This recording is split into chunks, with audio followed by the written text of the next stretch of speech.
Assalamualaikum. Hello everyone, welcome back to my another video. In this video, how to highlight cell or row with checkbox in Excel. Okay, let's begin. Now see this checkbox. Hold Control and select checkbox.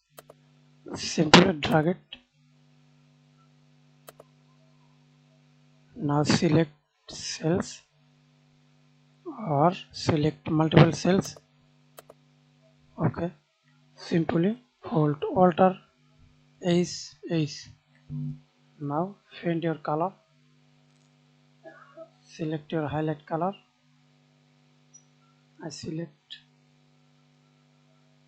yellow.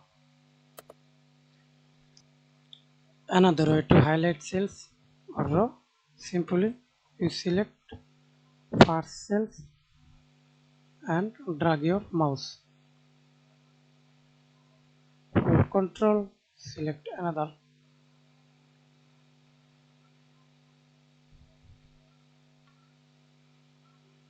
Go to fill color, select highlight color. Okay.